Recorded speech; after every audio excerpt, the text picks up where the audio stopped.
Nadie imaginó que en tan solo 48 horas, más de 500 mujeres venezolanas harían que el mundo entero volviera a mirar a México con ojos completamente distintos. Aquella mañana en la Ciudad de México comenzó como cualquier otra.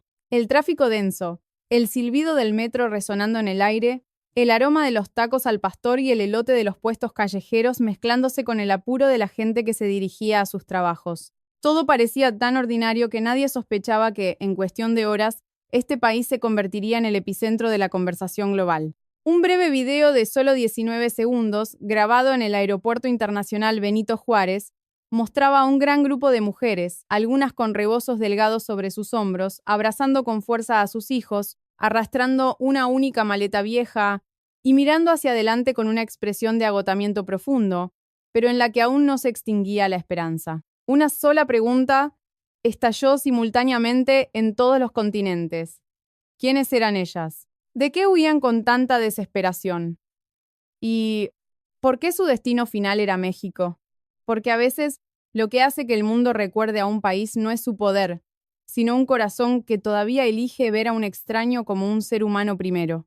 Menos de una hora después de que el video se hiciera público, las redes sociales se incendiaron en varios continentes a la vez. El hashtag México Mujeres Venezolanas AICM se disparó a las primeras tendencias a una velocidad vertiginosa. La gente compartía el mismo clip una y otra vez. Algunos pausaban la imagen para observar detenidamente el rostro de cada mujer.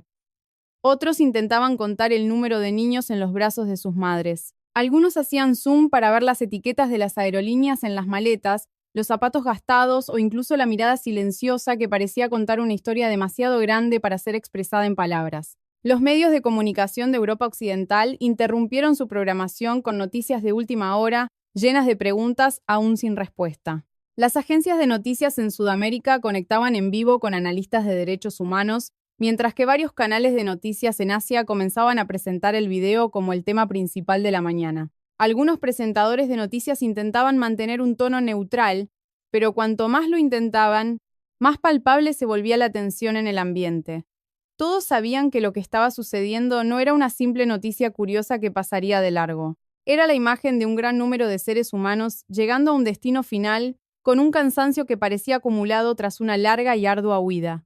En la propia Ciudad de México, en las pequeñas cafeterías debajo de los edificios de apartamentos, en los puestos de tamales y atole a la orilla de la calle, y en las oficinas que apenas encendían sus luces, la gente comenzó a hablar de lo mismo. Un oficinista sosteniendo un café de olla detuvo su pulgar mientras navegaba por la pantalla. Una vendedora en un mercado de la colonia Roma detuvo por un momento la envoltura de un tamal para mirar el teléfono de un cliente. Un taxista escuchaba la noticia repetidamente en la radio y se giraba para preguntar a su pasajero, como si necesitara que alguien confirmara que no había entendido mal. ¿500 mujeres venezolanas? ¿De verdad? Esa pregunta flotaba extrañamente en el aire de la ciudad, como si toda la Ciudad de México contuviera la respiración por un instante, al unísono y sin previo acuerdo. A medida que pasaba el tiempo, la incertidumbre se expandía en múltiples direcciones. Mucha gente vio el suceso con una mirada de compasión inmediata. No conocían los detalles, no sabían el trasfondo, ni siquiera sabían por lo que esas mujeres habían pasado. Pero la simple imagen de un niño pequeño acurrucado en el hombro de su madre, o de una anciana abrazando una bolsa de tela como si fuera lo último que le quedaba en la vida, fue suficiente para que el corazón de muchos se inclinara hacia la misericordia, sin necesidad de explicaciones. Pero por otro lado, las voces de la preocupación también comenzaron a hacerse oír. Algunos críticos cuestionaron la preparación de México. Otros preguntaron sobre la carga a largo plazo. Algunos más especularon sobre los motivos políticos que podrían esconderse detrás de este evento. Muchas publicaciones en redes sociales comenzaron a debatir acaloradamente sobre cómo un país debería manejar a los refugiados o solicitantes de asilo en una era en la que todo es tan frágil. La economía, la seguridad, las relaciones internacionales y la presión de la sociedad interna. Pero cuanto más se encendía el debate, más se mencionaba el nombre de México con un tono diferente.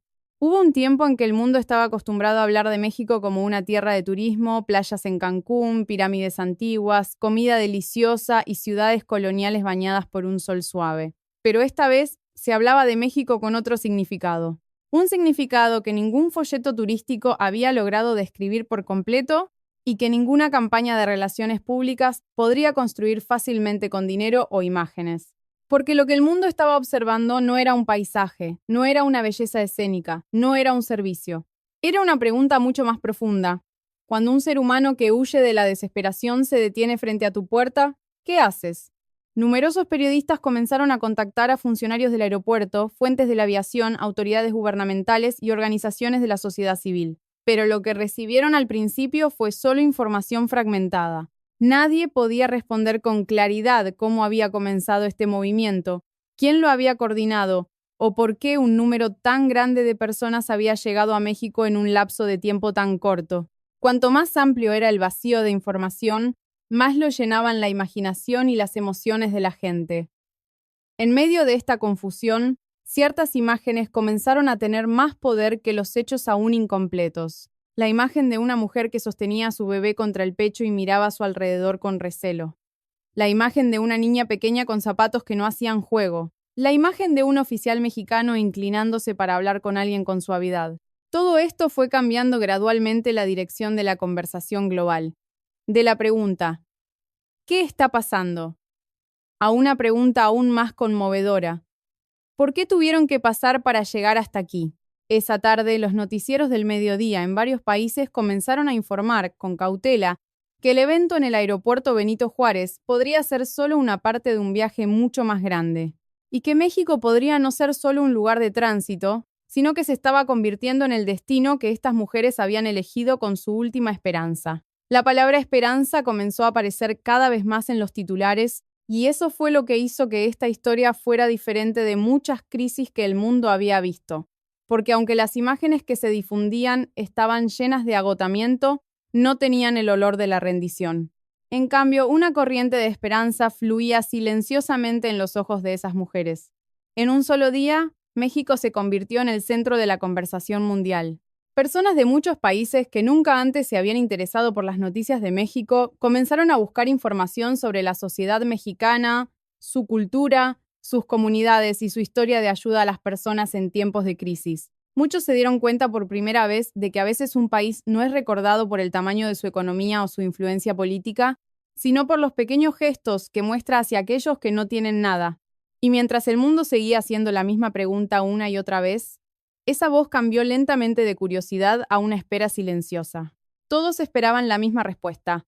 ¿Quiénes eran estas mujeres? ¿De qué huían y por qué, en medio de un mundo lleno de puertas cerradas, se habían detenido en México? Porque si la respuesta a esa pregunta se revelara, podría no solo cambiar la comprensión de un evento, sino cambiar la forma en que el mundo entero veía a México para siempre.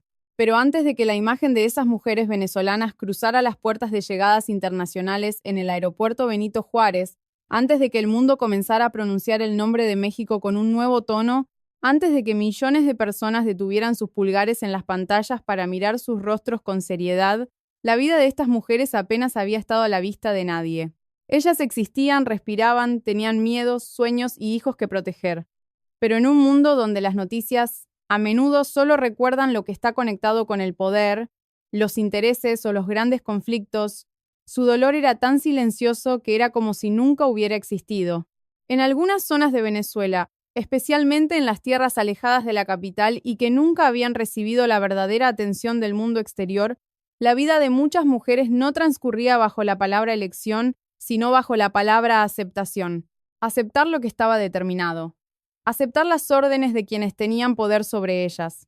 Aceptar que otros decidieran su destino. E incluso aceptar que sus propios sueños se hicieran más pequeños cada año, hasta perder su forma original. Algunas niñas comenzaban la vida aprendiendo desde pequeñas que su propia voz no era lo suficientemente importante para cambiar nada. Muchas mujeres crecían acostumbradas a ser controladas, hasta que un día ya no estaban seguras de cómo era una vida verdaderamente libre. Hay innumerables historias que nunca fueron registradas oficialmente. La de la adolescente que desapareció del salón de clases sin que nadie se atreviera a preguntar en voz alta. La de la joven que tuvo que convertirse en esposa cuando su corazón apenas había madurado lo suficiente para entender la palabra matrimonio. La de una madre que tuvo que someterse a la brutalidad, solo porque sabía que si se resistía, su hijo podría enfrentar consecuencias peores. Algunos maestros intentaron proteger a sus alumnos, pero al final solo pudieron ver cómo las sillas vacías en el aula aumentaban, una por una. Todo sucedía en un silencio sigiloso, como si todo el sistema social hubiera sido entrenado para creer que ese silencio era la normalidad, y que el dolor del que no se hablaba no era un dolor que el mundo necesitara conocer. Ninguna de ellas era líder de un país, ninguna tenía un escenario internacional para dar un discurso, ninguna tenía los recursos suficientes para hacer que su sufrimiento resonara más allá de las fronteras. Lo único que tenían era a ellas mismas, a sus hijos pequeños que debían abrazar con fuerza en las noches en que no sabían si el mañana sería seguro, y una tenue esperanza que se negaba a extinguirse a pesar de ser azotada una y otra vez por los vientos del miedo. La verdadera crueldad del mundo no es solo que alguien tenga que sufrir en soledad, sino que ese sufrimiento ocurra justo enfrente y nadie lo vea. Muchas de estas mujeres venezolanas no pedían grandes cosas. No soñaban con el poder, no soñaban con la fama, no pedían ningún privilegio sobre nadie. Lo único que querían era la oportunidad de vivir sin miedo, la oportunidad de que sus hijas crecieran sin que les robaran su juventud, y la oportunidad de decidir su propio futuro sin que fuera determinado por manos que las veían simplemente como una propiedad o una carga. En esa oscuridad, sus comunidades se unieron aún más, en silencio. Las mujeres ayudaban a otras mujeres, guardando secretos que podrían significar la muerte si llegaban a los oídos equivocados. Algunas madres pasaban advertencias a través de palabras comunes que parecían no tener nada de especial. Algunos maestros elegían enseñar lo que no estaba en los libros de texto, pero que era mucho más importante para la supervivencia. Cómo leer las expresiones faciales, cómo reconocer las señales de peligro, cómo ocultar el miedo para que los niños pequeños no lo vieran, y cómo mantener viva la llama en el corazón, incluso en medio de un mundo diseñado para destruirla. En ese momento, muchas comenzaron a comprender dolorosamente que el silencio no podía proteger a nadie para siempre, que la simple resistencia pasiva no siempre era un camino hacia la supervivencia, y que esperar a que alguien del mundo exterior volteara a ver podría ser demasiado tarde para quienes estaban siendo acorraladas, día a día, persona a persona, familia por familia. La esperanza entonces comenzó a transformarse, de esperar que alguien viniera a ayudar, a esperar que alguien se atreviera a alzar la voz primero sin saber siquiera a dónde llegaría el eco de esa voz. Fue en ese momento que algunas historias comenzaron a filtrarse desde esos espacios cerrados, a través de pequeños canales casi invisibles. Un breve clip de audio, un mensaje de texto escrito con cautela, una foto borrosa de un teléfono viejo, todo era como fragmentos de un espejo roto. Cada pieza por sí sola no revelaba la imagen completa, pero era suficiente para que quien la recibiera supiera que detrás de ese silencio algo terriblemente anormal estaba ocurriendo, y que las que más sufrían eran las mujeres y los niños. Algunas mujeres comenzaron a tomar una decisión que nunca en su vida habían pensado que tendrían que tomar: prepararse para dejar su hogar sin saber si volverían. Escondieron documentos en los pliegues de su ropa, cosieron una pequeña cantidad de dinero en efectivo en el interior de sus blusas, anotaron nombres de parientes o números de contacto que podrían ser útiles en pequeños trozos de papel, y los doblaron con sumo cuidado como si fueran lo más valioso del mundo. Porque en un momento en que todo podía perderse, un solo nombre podría significar la última oportunidad de tener un refugio. Algunos niños ni siquiera entendían lo que estaba sucediendo. Solo percibían que los adultos a su alrededor estaban inusualmente callados, que sus madres los abrazaban con más fuerza y que una noche la casa se llenó de una prisa que nadie explicó. Una niña podría haber pensado que iba de visita a casa de un pariente. Otro niño podría haber entendido solo que su madre le dijo que no hiciera ruido, sin importar cuán asustado estuviera. Estas son las imágenes del dolor que el mundo rara vez ve, porque no vienen en forma de explosiones ruidosas o grandes columnas de humo, sino en la forma de arrebatar lentamente una vida ordinaria a gente ordinaria hasta que casi nada queda igual. Y cuanto menos sabía el mundo exterior, más se prolongaba este sufrimiento, como si no tuviera fin. Muchas mujeres ya sabían que si se quedaban podrían perder no solo su libertad, sino incluso la oportunidad de preservar su propia humanidad. Una niña que hoy sostenía un cuaderno, mañana podría no tener ni siquiera el derecho de soñar con su propio futuro. Una madre que hoy abrazaba a su hijo, mañana podría no tener el derecho de elegir en qué tipo de mundo crecería. Por lo tanto, cuando el mundo comenzó a preguntar quiénes eran estas mujeres, la verdadera respuesta era mucho más profunda que decir sus nombres, edades o nacionalidad. Eran un grupo de seres humanos que habían sido empujados hasta casi no tener un lugar donde pararse en sus propias vidas, y que estaban tratando de escapar del silencio que las había consumido durante toda su vida. Pero aún así, el silencio no se había roto por completo, porque todo cambio necesita una primera persona que se arriesgue a hacer lo que nadie más se atreve a hacer.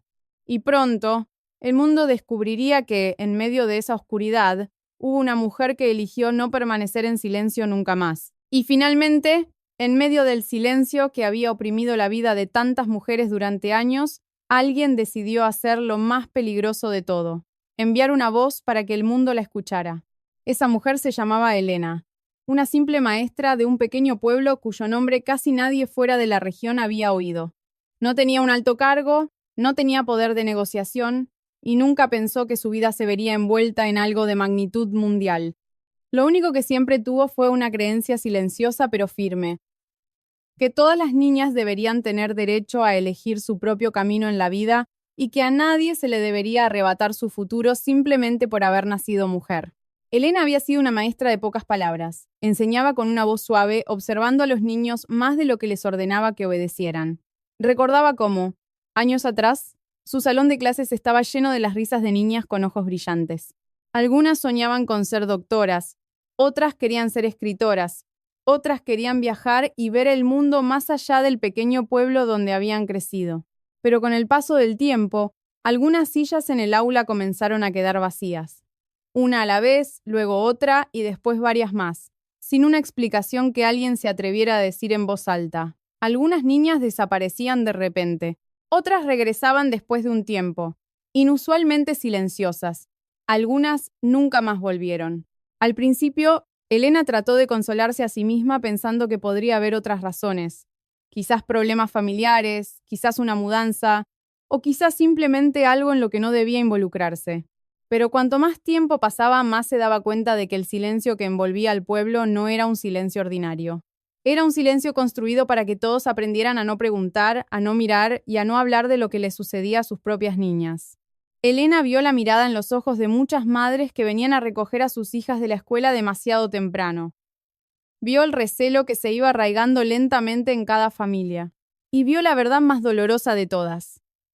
La gente comenzaba a acostumbrarse a la pérdida silenciosa, pero una maestra como Elena no podía acostumbrarse. Aún recordaba el día en que una de sus alumnas le entregó un pequeño trozo de papel al final de la clase. La niña no dijo nada, solo había una breve oración escrita con una letra temblorosa: «Maestra, si un día desaparezco, no me olvide». Esa frase se quedó en el corazón de Elena durante mucho tiempo, hasta convertirse en una herida que nunca cerró del todo. Y una noche, sentada sola en su casa anormalmente silenciosa, Elena comprendió que permanecer indiferente ya no era prudencia. Era permitir que las niñas fueran devoradas una por una, sin que nadie las recordara. No tenía un gran plan, no tenía una red internacional, y ni siquiera tenía la confianza de que lo que estaba a punto de hacer llegaría a alguien. Elena solo tenía un teléfono viejo que mantenía oculto y un corazón que temblaba entre el miedo y el deber. Una madrugada decidió pararse en su aula vacía, la misma que una vez estuvo llena de niñas y que ahora solo albergaba mesas y sillas silenciosas. Giró la cámara hacia sí misma. La suave luz de la ventana caía sobre su rostro cansado, pero su mirada era más firme que nunca. Elena no dio un discurso largo. Sabía muy bien que las personas en peligro no tienen el lujo de usar muchas palabras. Cada segundo grabado era un riesgo, cada palabra dicha era un rastro. Así que habló de la manera más directa que una persona se atrevería a hablar. Contó que las niñas estaban desapareciendo, que muchas familias vivían con miedo y que a innumerables mujeres no les quedaba ni siquiera la oportunidad de decidir su propio destino. Luego, dejó una frase en medio del silencio del aula vacía, una frase que más tarde sería traducida a muchos idiomas y viajaría mucho más lejos de lo que jamás había imaginado. Si el mundo puede escucharnos, quizá nuestras hijas aún tengan la oportunidad de vivir. Cuando detuvo la grabación, el video duraba apenas unos instantes.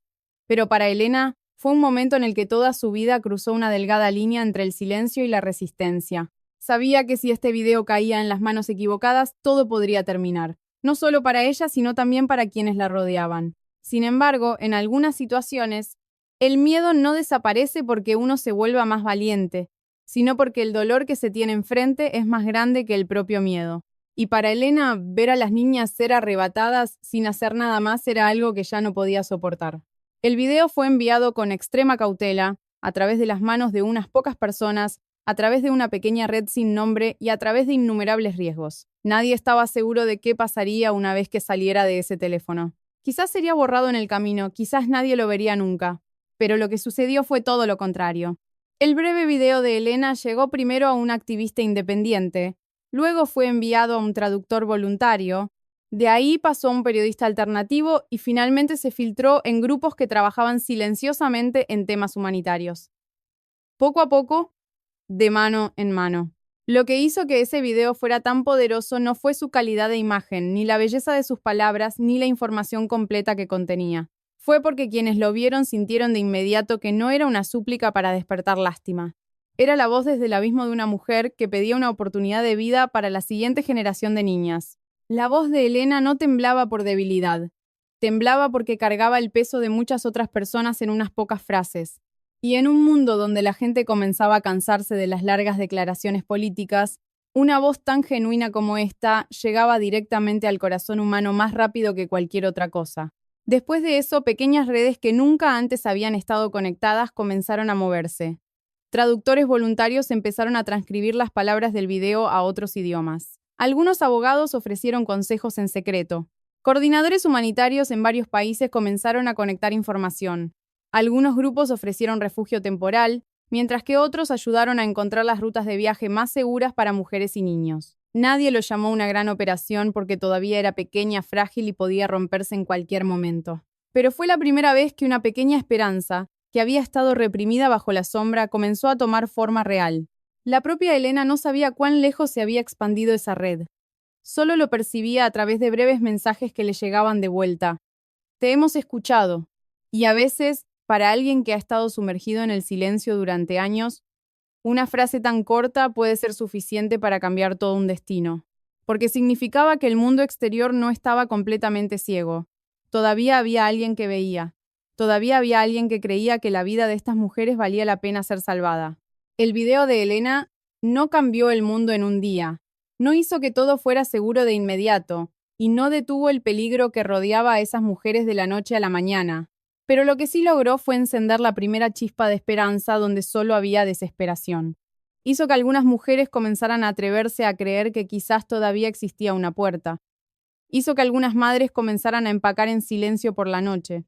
Hizo que el nombre de un país del sureste asiático comenzara a susurrarse suavemente entre quienes huían para salvar sus vidas. Y gradualmente acercó al mundo a la respuesta de la gran pregunta inicial. ¿Por qué cientos de mujeres venezolanas se dirigían a México? Porque antes de que llegaran al aeropuerto Benito Juárez, antes de que el mundo viera la imagen del agotamiento y la esperanza en una misma mirada, la voz de una maestra había cruzado las fronteras primero. Y fue esa voz la que hizo que un camino que parecía imposible comenzara a abrirse poco a poco como un milagro que no nació del poder, sino de seres humanos que se negaron a abandonarse unos a otros.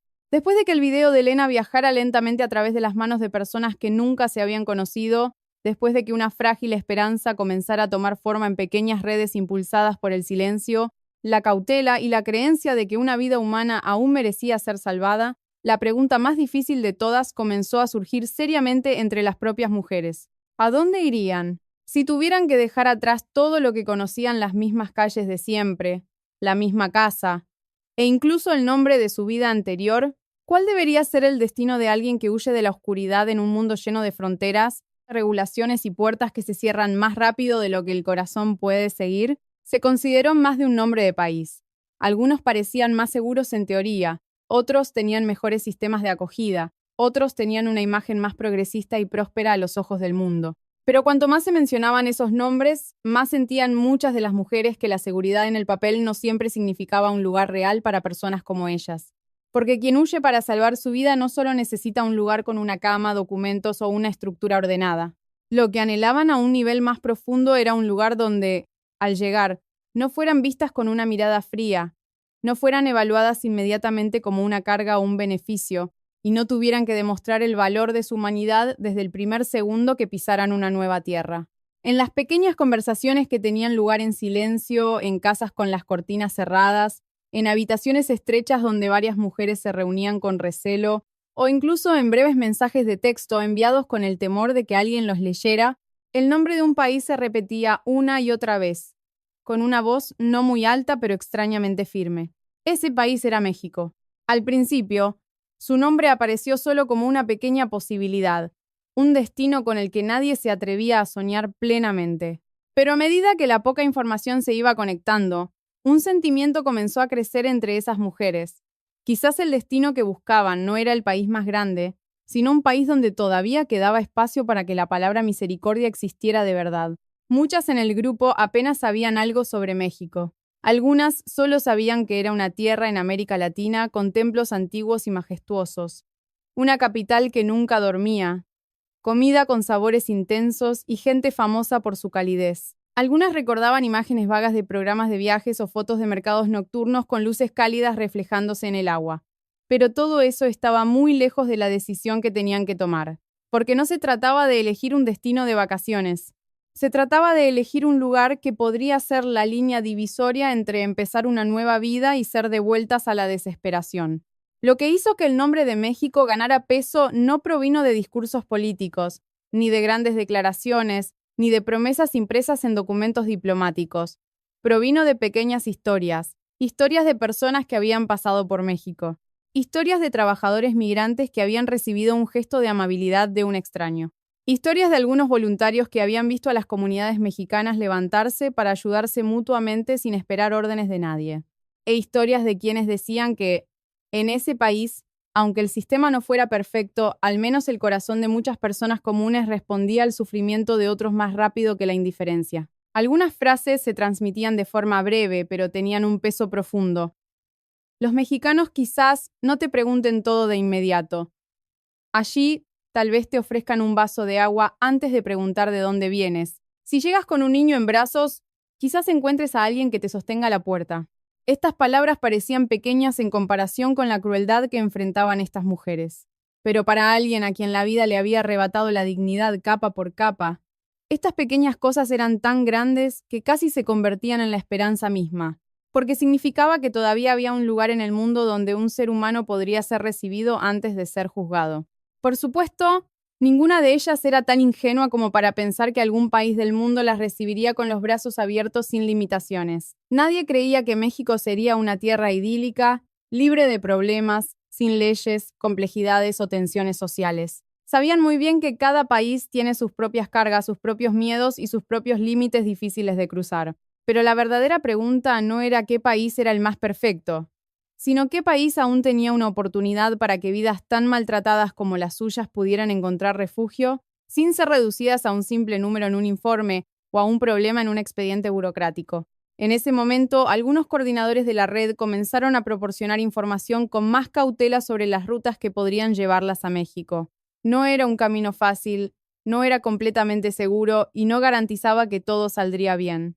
Pero en comparación con otras opciones llenas de incertidumbre y el riesgo de ser rechazadas desde el principio, México comenzó a aparecer en la mente de muchas mujeres como el lugar donde al menos valía la pena depositar su última esperanza. Una noche, una mujer le preguntó a su amiga en un susurro casi inaudible, ¿por qué México? La pregunta quedó en silencio por un momento antes de que la otra respondiera. Porque escuchamos que allí la gente todavía ve a la gente como gente. Nadie sabe quién dijo esa frase por primera vez. No hay evidencia de en qué conversación ocurrió o de boca de quién salió. Pero se extendió entre esas mujeres como una pequeña luz que se pasaba de mano en mano en la oscuridad. Y en un mundo donde tienes que huir para sobrevivir, a veces un rumor que le da al corazón el coraje para seguir caminando tiene más poder que la información precisa pero carente de calidez. Así, México no se convirtió en el destino por ser el más cercano, ni fue elegido por ser el más rico, ni destacó por tener más poder de negociación en el escenario mundial, sino porque fue construyéndose lentamente en el corazón de esas mujeres como una tierra donde todavía podría haber espacio para la humanidad. Cuando pensaban en México, no solo veían un mapa o el nombre de un aeropuerto. Comenzaban a ver una imagen intangible, la imagen de una mano que podría extenderse para ayudar antes de preguntar, la imagen de una sonrisa que no necesitaba una explicación completa. Y la imagen de una sociedad que, aunque pudiera estar ocupada con sus propias vidas, todavía tenía un espacio tranquilo para un extraño que llegaba con el corazón roto. A medida que la decisión se acercaba, los sentimientos de cada mujer se volvían más complejos. Muchas tenían miedo. Algunas se sentían culpables por dejar su patria atrás. Algunas no estaban seguras de si realmente tenían derecho a esperar una nueva vida.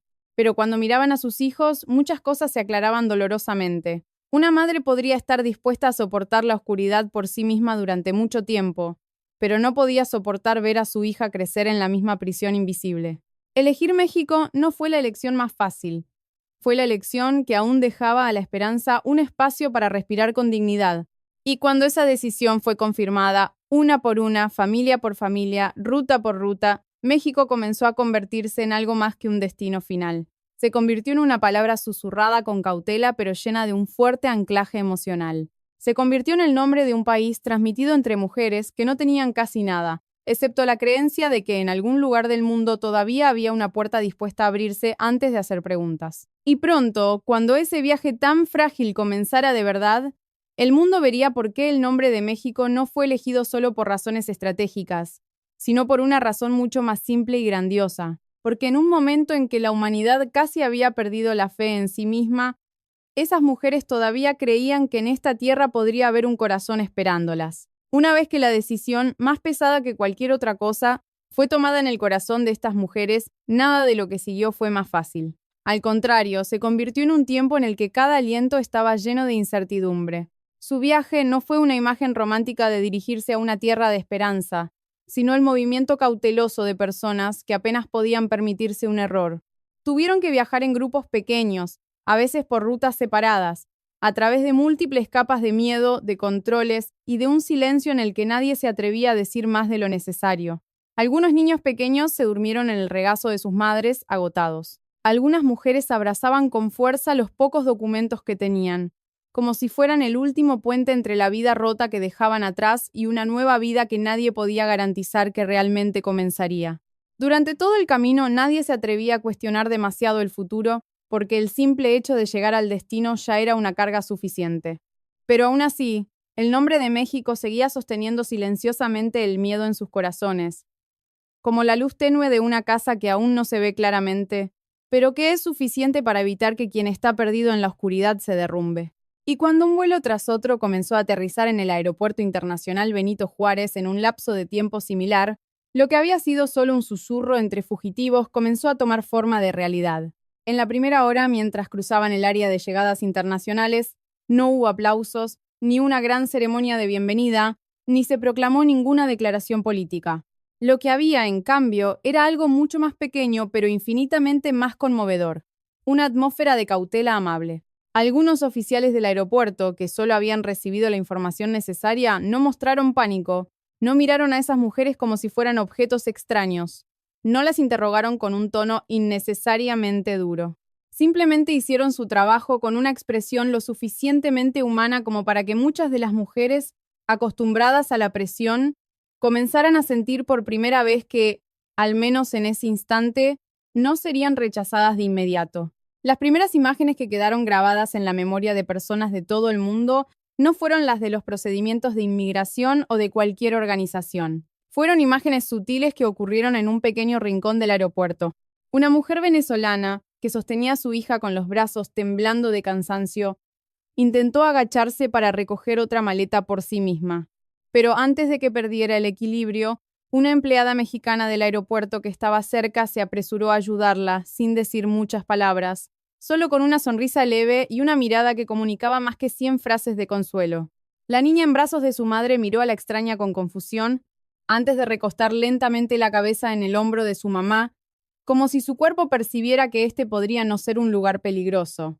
Poco después, grupos de voluntarios de diversas partes de la Ciudad de México y sus alrededores comenzaron a llegar. Algunos venían de pequeñas fundaciones que trabajaban con poblaciones vulnerables. Algunos eran estudiantes universitarios. Otros eran oficinistas que vieron las noticias y pidieron permiso para salir mediodía del trabajo. Algunos eran simples comerciantes que le pidieron a su hijo que cuidara el puesto por un rato para llevar cosas necesarias. Lo que trajeron no eran objetos de valor.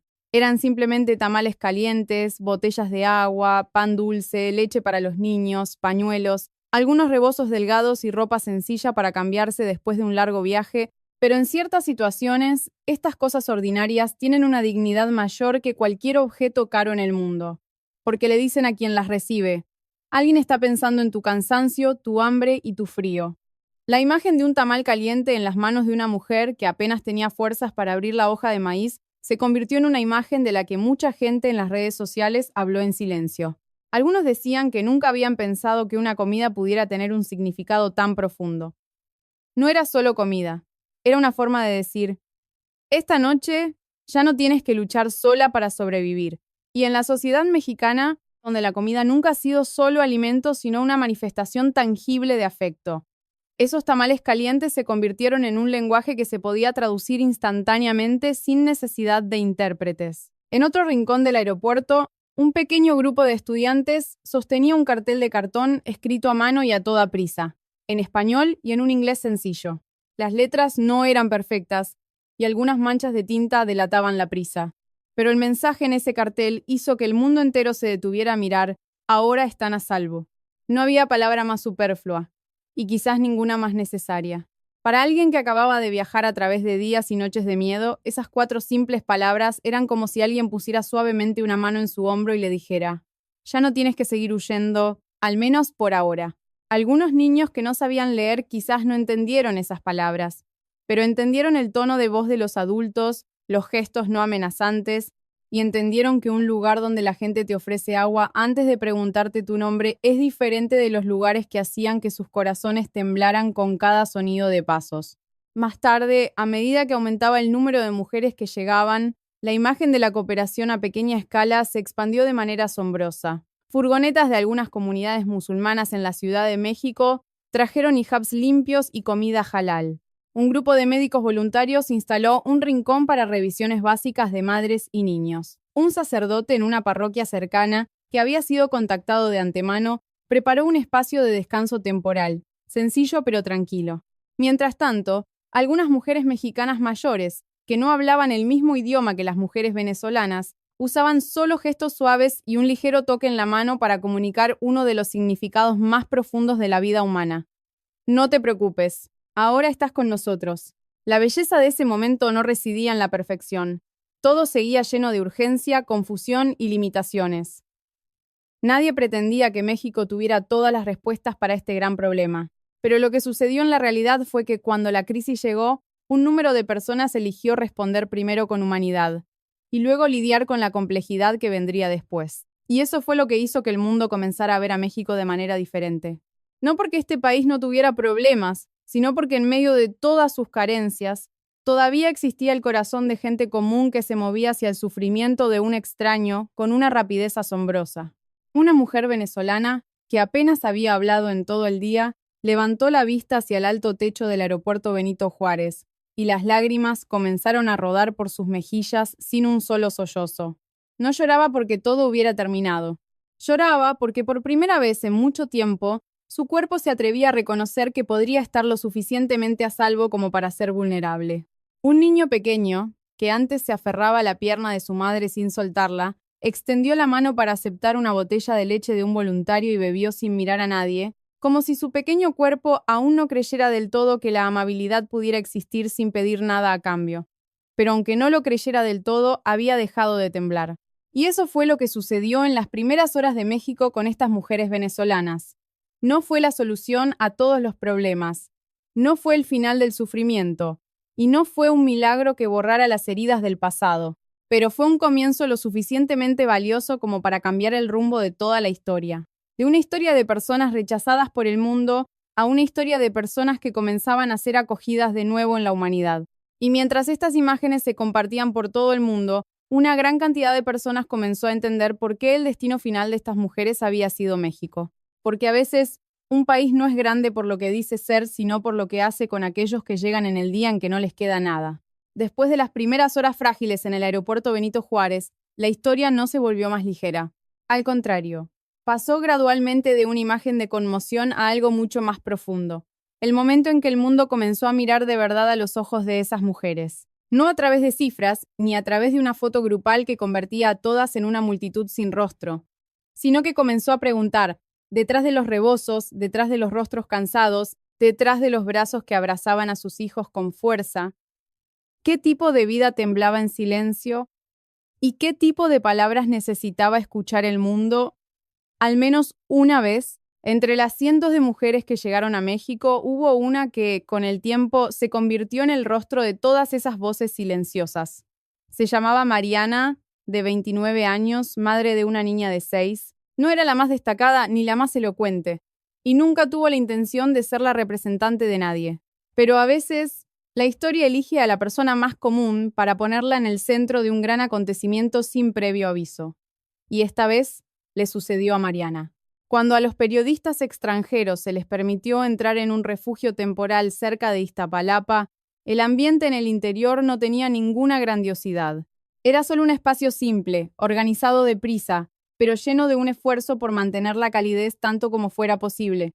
Petates delgados en el suelo, mantas dobladas ordenadamente, una mesa plegable con botellas de agua alineadas y un pequeño rincón para niños con lápices de colores y algunas hojas de papel.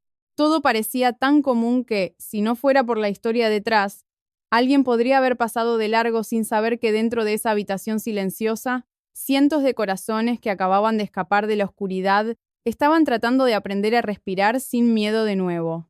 Mariana estaba sentada en un rincón. Su hija dormía en su regazo, completamente agotada.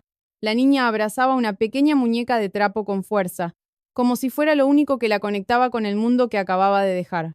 El rostro de Mariana todavía estaba pálido por el cansancio, sus labios ligeramente agrietados y debajo de sus ojos se veían las sombras de muchas noches sin dormir. Pero lo que hizo que tanta gente se detuviera a mirarla no fue su fragilidad, sino la profunda calma en su mirada. La mirada de alguien que había superado tanto miedo que ya no podía llorar desconsoladamente como antes. En lo profundo de esa calma aún quedaba una llama, la llama de alguien que, aunque casi lo había perdido todo, se negaba a dejar que su dignidad se extinguiera con ello. Al principio, Mariana no quería hablar con nadie. Rechazó varias entrevistas, no porque no estuviera agradecida o no tuviera nada que decir, sino porque durante los últimos años había aprendido que hablar podía traer un gran peligro a su vida. Las personas que viven bajo presión durante demasiado tiempo a menudo no solo temen la voz de los poderosos, sino también su propia voz, porque cada palabra podría volverse en su contra algún día.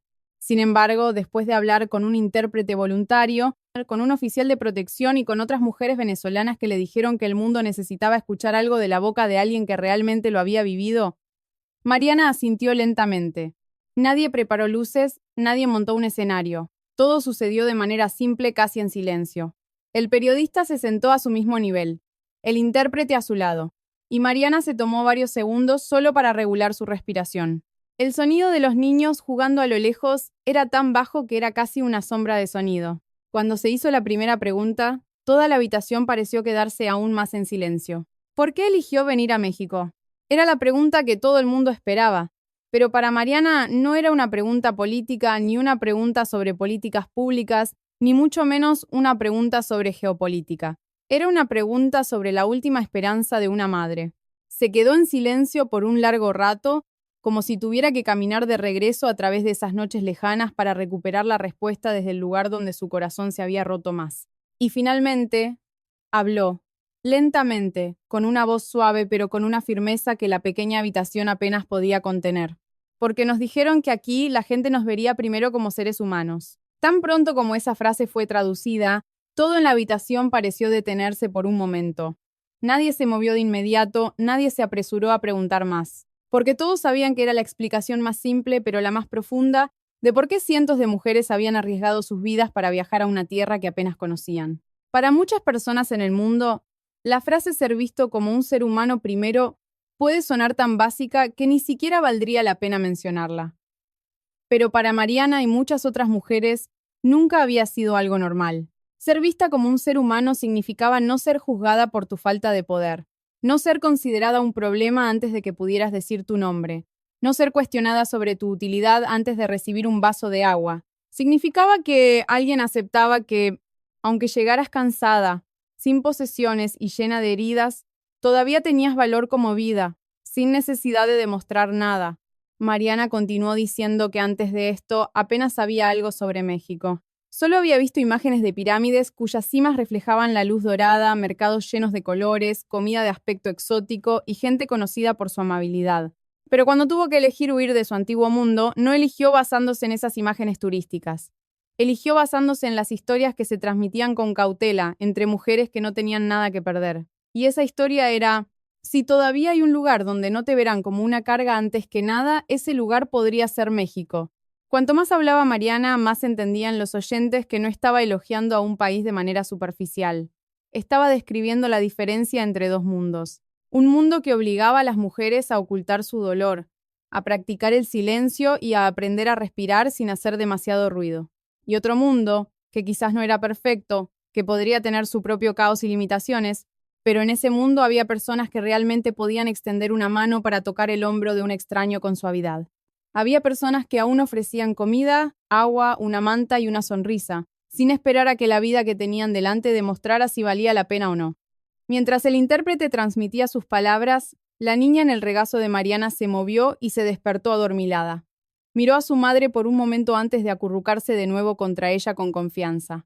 Esa pequeña escena no tuvo palabras, pero hizo que a muchos en la habitación se les llenaran los ojos de lágrimas, porque le dio un cuerpo, un rostro y un significado tangible a la frase seres humanos primero.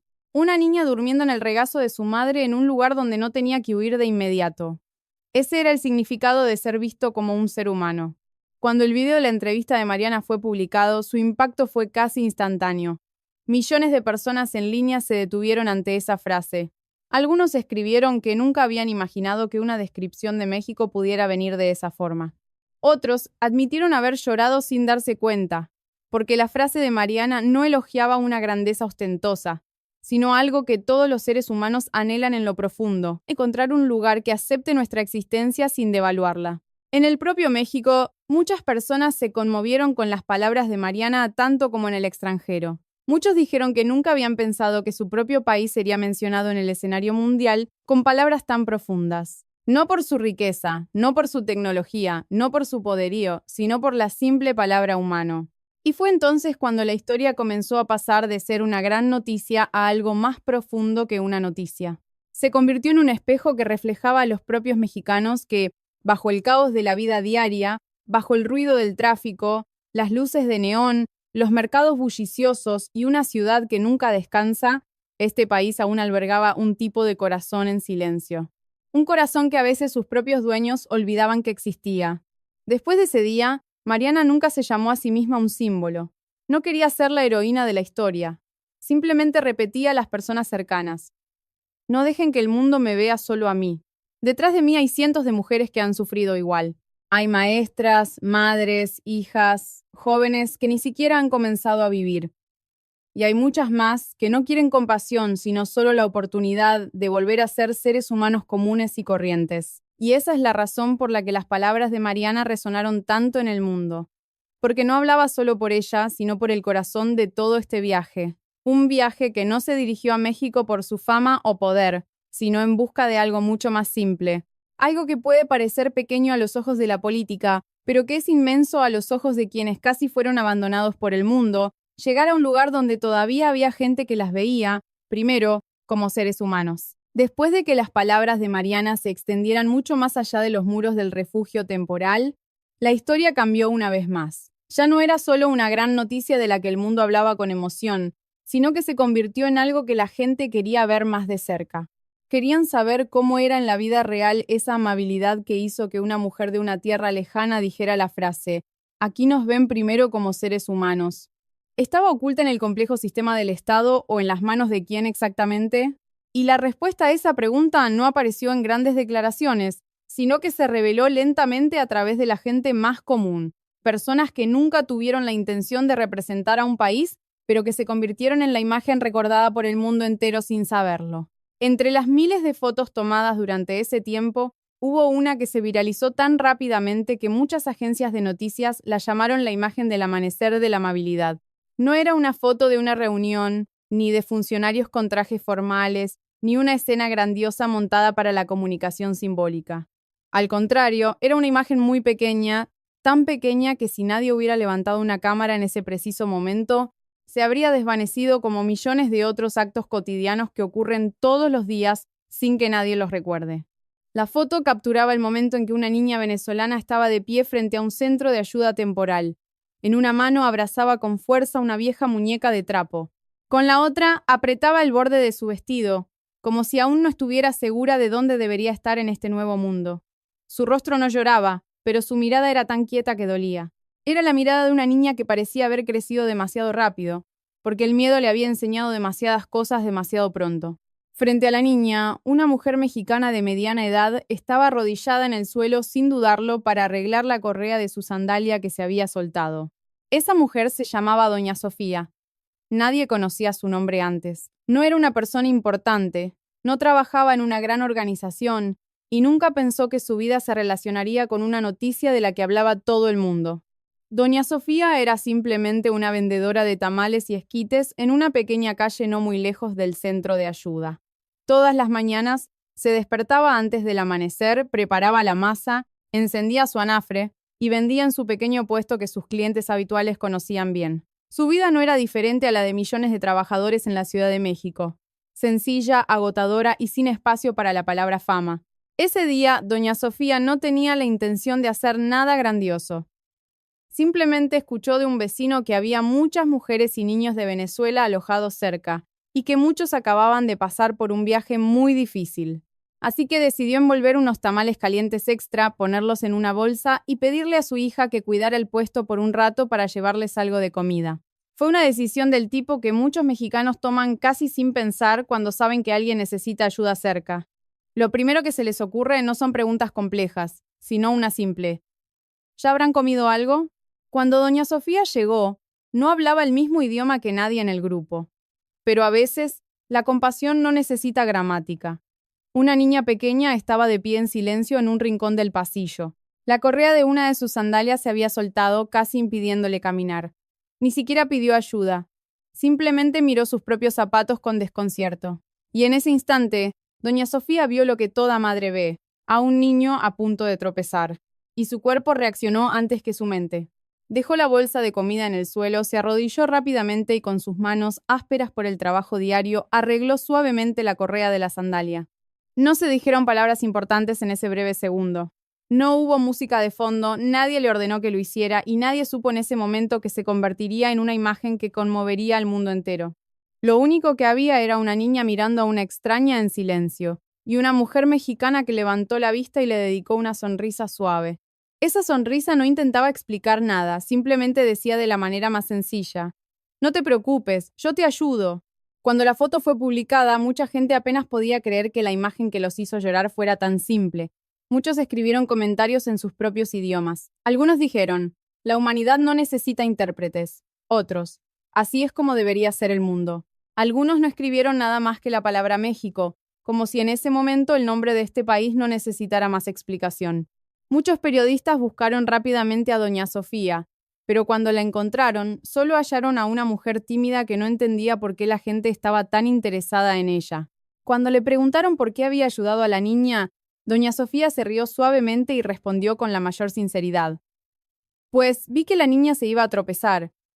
Solo me agaché a ayudarla, es todo». Esa respuesta fue tan simple que parecía no tener nada de especial, pero cuanto más simple era, más conmovía a la gente. Porque en un mundo donde todo se complica por intereses, reglas y desconfianza, un acto que nace directamente del corazón parece más grandioso de lo esperado. Pero la belleza de ese momento no se detuvo en una sola fotografía. Después de eso, lo que se hizo evidente fue una ola de compasión que se extendió como agua en tierra seca. Muchas comunidades mexicanas comenzaron a moverse sin esperar órdenes oficiales. Algunas pequeñas parroquias abrieron sus puertas para ofrecer refugio temporal sin hacer preguntas complicadas. Mezquitas en algunas comunidades ayudaron a coordinar comida apropiada según los preceptos religiosos. Muchas amas de casa en los mercados recolectaron ropa de niños, mantas delgadas, sandalias y artículos de primera necesidad y los colgaron en bolsas en puntos de donación. Muchos estudiantes universitarios, después de clases, fueron directamente a doblar ropa, separar fórmula para bebés y escribir carteles de bienvenida con la letra más cuidada que pudieron.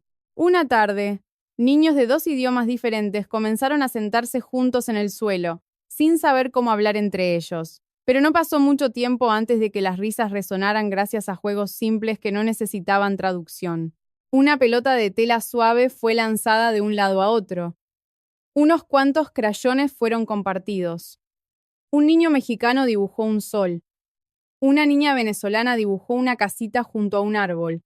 Y ambos se señalaron sus dibujos sin decir una sola oración completa. Muchos adultos que observaban la escena desde lejos Sintieron un nudo en la garganta, porque les recordaba que en realidad los seres humanos podemos entendernos a un nivel mucho más profundo de lo que el lenguaje a veces permite. Lo que el mundo vio de México en ese momento no fue solo una ayuda por deber o una respuesta sistémica a una crisis, fue el hecho de que las manos de innumerables personas comunes se extendieron casi al mismo tiempo, sin haberse puesto de acuerdo. Fueron las manos de una vendedora, de un estudiante, de un sacerdote, de un médico voluntario, de un ama de casa y de pequeños trabajadores sin cargos que el mundo recordaría, pero que juntos crearon una nueva imagen para todo un país de una manera mucho más profunda que cualquier campaña publicitaria. Porque al final lo que hace que el mundo cambie su perspectiva sobre un país no es una declaración de que es compasivo, sino el momento en que el mundo entero ve esa compasión con manos reales, rodillas reales, sonrisas reales y una mirada real. Como la de Doña Sofía, que se arrodilló en el suelo sin saber que estaba haciendo que gente de todo el mundo volviera a tener fe en la bondad. Y en ese instante, México ya no era solo el lugar al que habían llegado las mujeres venezolanas. Se convirtió en la tierra que le mostró al mundo que, a veces, lo más grande en la historia de la humanidad puede comenzar con algo tan simple como agacharse para evitar que un niño se caiga. Varias semanas después, en el pequeño refugio que en su primer día estuvo lleno de recelo, se celebró una sencilla ceremonia de agradecimiento. No había un gran escenario ni luces brillantes, solo unas pocas filas de sillas de plástico, pequeñas flores de cempasúchil en una mesa y gente sentada en silencio, esperando con el corazón más blando que nunca. Mariana se levantó para dar las gracias una vez más. Esta vez intentó hablar en un español lento, con un acento aún no muy claro, pero cada palabra era más firme que cualquier discurso elocuente. Dijo gracias por no verlas como una carga. Gracias por verlas como seres humanos antes que nada. Y gracias porque, en un día en que el mundo entero parecía estar cerrando sus puertas, México fue uno de los pocos lugares que eligió abrirlas en silencio. En esa sala, muchos bajaron la cabeza para contener las lágrimas. Nadie sabía cuán largo sería el futuro de estas mujeres. Nadie se atrevía a decir que todo el dolor desaparecería. Pero una cosa estaba clara. Ya no se les permitiría desaparecer sin dejar rastro. Y ese es el verdadero legado de esta historia. No son las cifras, ni la viralidad, ni los elogios de la comunidad internacional. Es la verdad de que un país puede cambiar la mirada del mundo entero haciendo lo más simple pero lo más grandioso. Abrir una puerta a los desesperados y afirmarles que su vida siempre tiene valor,